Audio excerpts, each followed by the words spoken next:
One of the oldest vessels known to man is the barrel.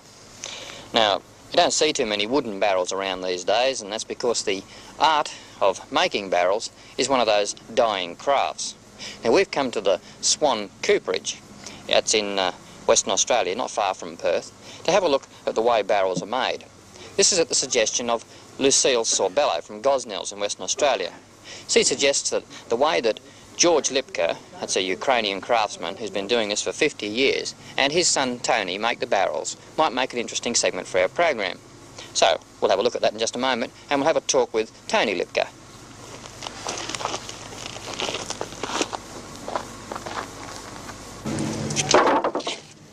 Tony,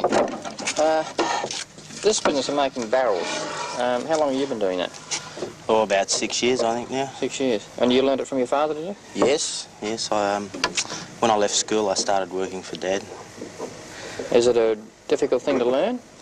Oh, it's reasonably difficult, but you just have to want to do it, and if you want to do it, well, you can learn it. I mean, a barrel looks a pretty simple sort of thing when you see it standing there, but is there much involved in it? I mean... Oh, there's quite a bit. You can't make a barrel from a straight bit of timber like this. Well, actually, this stuff here is no good for barrels at all. They're used for flower pots. But there's quite a bit involved. You have to cut the timber, dress it, put the barrel together and bend the wood, make sure the barrel doesn't leak. So there is quite a bit involved. So it's a real sort of craft, really? Well, it still is a bit, but we're getting mechanised more and more, so we're losing the artistic side of it. The first part of the process is to cut the carefully selected timber to the correct length. They are then fed into a machine which planes each flat surface to a curved surface. This is known as backing and hollowing.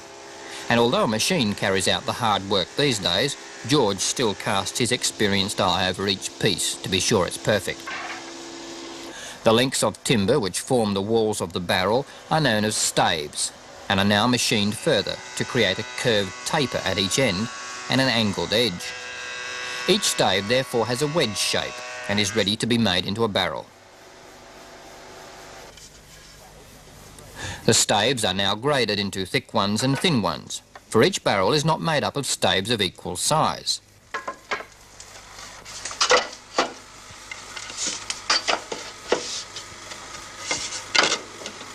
No glue is used to hold the timber together. It is simply compressed under pressure, forming a watertight seal. This is why each surface must have just the right angle on its edge. When the entire ring of staves are fitted within the hoop, it forms a complete circle and is forced into a tight fit by hammering a steel hoop firmly over the timber.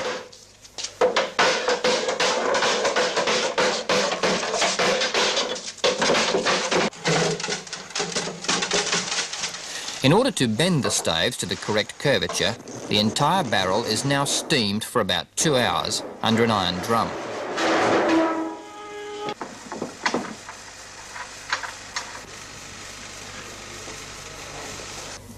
The ends of the barrels are known as heads, and again, no glue is used to make the heads.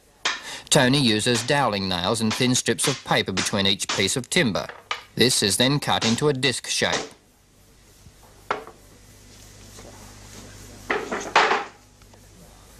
Within a few hours, the barrel is ready to be completed and is removed from the steamer. In the old days, George Lipka used to individually bend each stave by hand, immersing it in boiling water. But now he saves a lot of time by steaming in this way and using a steel winch cable to bend all of the staves simultaneously.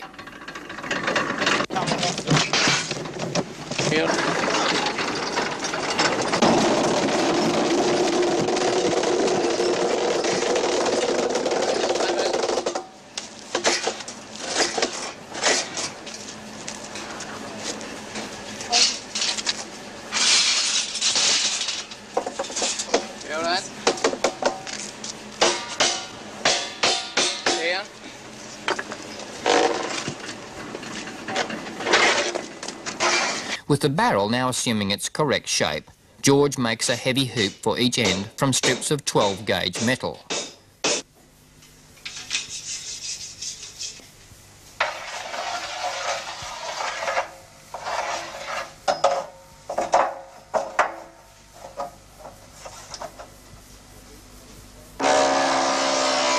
With the hoop hammered firmly on the end, Tony uses a routing machine to cut a groove on the inside lip of the barrel.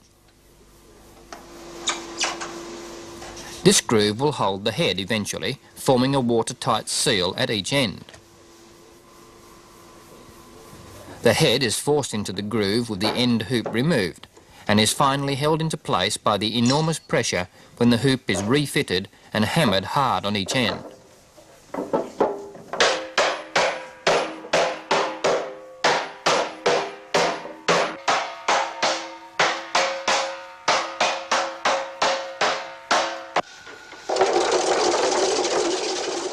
The finishing touches of planing and sanding are also carried out with the help of a machine.